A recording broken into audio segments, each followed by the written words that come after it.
Hello and welcome back to the Jolly Franchers YouTube channel. We are a small group of people making a video game called The Kid Detective, and I am your host, James Franch, the pink Jolly Francher. And this week we will be focusing on Fungus camera commands. You can use these commands very easily for a point-and-click game, obviously for a visual novel, and very easily for a Zelda-type game or an Undertale-type game where you enter a room and the camera just shifts, locks in place for the room that you're in. You can see me implement these camera systems in my side scroller series and in my point and click series that I've already done, and I will go into the basics right here today on this video. So without further ado, please leave a comment about anything you want me to cover in the future, like and subscribe, and let's get into the video. Okay, now we are back with Fungus camera. So to properly appreciate what the Fungus camera can do, let's get out a tasteful background so that we can pan our camera up and down it and enjoy it to its fullest. Okay, so I am going to just grab a random thing from my game that I want to scroll up and down, and I'm going to plop it into the scene view, just any old place. If you want to keep things clean, you can go up here and reset the transform to 0, 0, 0. Ah, it's so clean, it's so fresh. Okay, so if we play the game as it is now, 0, 0, 0 happens to be where our camera is focused. And how lovely, we can gaze upon our image so closely. So perfectly centered is it. But if we want to look at something else, we will find that the camera is stuck in one place and we have no way to move it. So the Fungus camera commands are the way that we can move things around. So as you can see, there are some things here that have to do with views. So let's go find out what that is. Let's go to Tools, Fungus, Create, and let's create a view.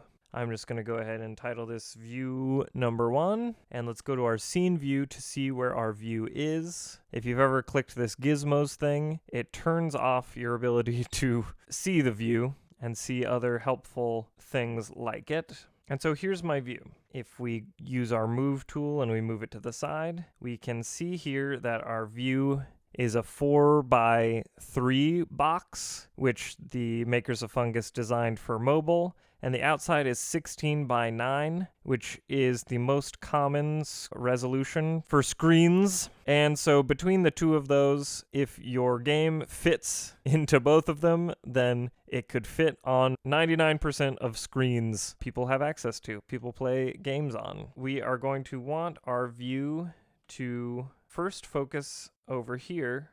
So I've put this view over where I want people to be able to see, over here in this courtroom.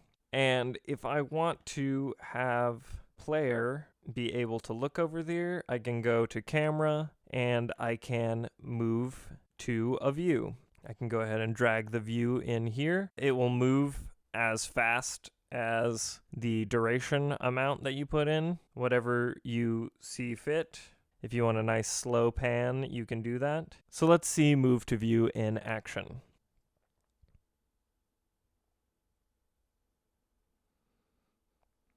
Wow, what an incredible effect. Dragging across all that beautiful blue space. Which, by the way, you can change the blue space to perhaps a black space if you so choose by going to camera and changing the background color. As you may have guessed, I don't want to drag across all that blue space and show my players the intricate parts of the inside of my game. I want to fade to view, and so I will. Let's see what it does.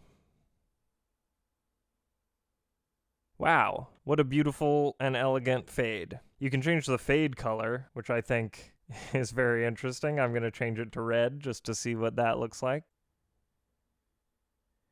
Oh man, and suddenly I'm in some sort of bloody nightmare. You can set a fade texture, which I've never done. So I think this sounds like a good time to try it out. Let's have it be this dog. Let's see what happens. An instant of a pixelated dog. that is a fun thing that you can do that I didn't know about. And you can always set that to none if you don't like the pixelated dog. Let's see what happens when I uncheck fade out. It may be too quick for me to recognize what just happened.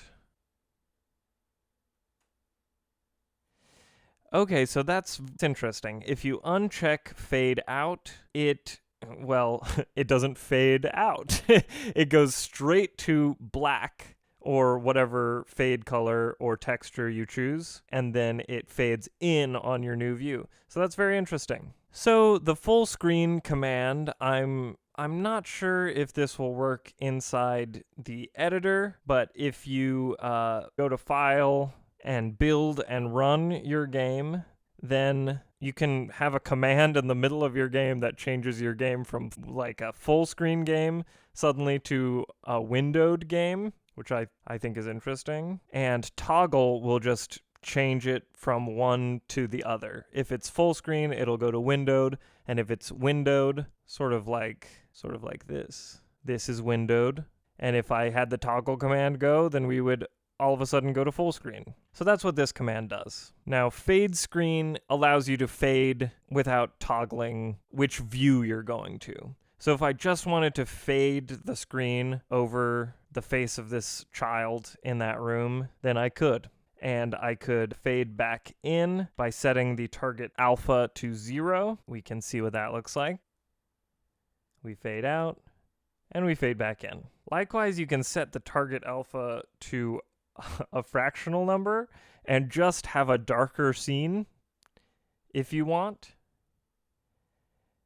See, now we're sort of blacking out a little bit, but not fully there. And once again, you can set a fade texture here. We have the shake camera command here. We can choose how much it shakes in what direction. I only want my camera to shake in the y-axis, just up and down. That's what I want. Ah, how refreshing. So that's what the shake camera command does. Good for, punching or explosions, an action game. Okay, and now we have the swipe feature. As you can see, it requires 2 views to swipe between. So let's go ahead and go to our scene view, look at our view, and let's duplicate this view. We'll move view 2 down a bit. We can swipe over all the good stuff on our way down to view 2. So let's go back to our flowchart. We'll say I want to swipe from view 1 to view 2. Let's go ahead and swipe with the default settings, and then we can play around with those settings and see exactly what duration and speed multiplier do to our swiping. But for now, we can swipe up to the top of our view. We can swipe down to the bottom of this view just by clicking and dragging. This works on iPhone or any mobile, just, normal swiping of the fingers. We can swipe up and down. It never stops. And the way we would stop our swipe, of course, is with the stop swipe feature. If your player goes back to the main menu or whatever, you'll want to call stop swipe. After a few seconds, maybe you want to stop the player from swiping. Whatever you want to do, you can use the stop swipe command to do it. But let's not look at that. Let's mess with these settings. What does duration mean? What if we set duration to 5? What happens?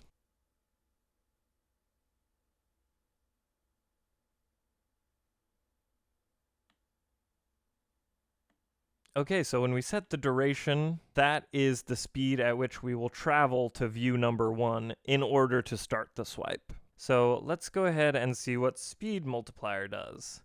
Let's multiply it by 5, baby. Let's go extreme. Wow, now my swipe is extremely powerful. I'm so swipey. I'm so fast. So that's what that does.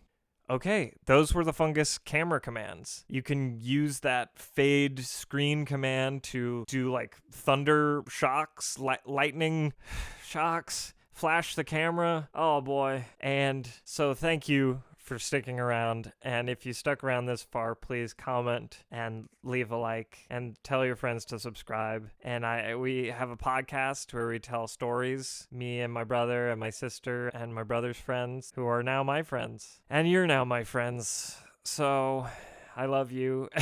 And until next time, stay jolly. Bampo. Did Mom leave on vacation for a month and we're already going crazy, Vampo? Tell me the truth. Tell me the truth.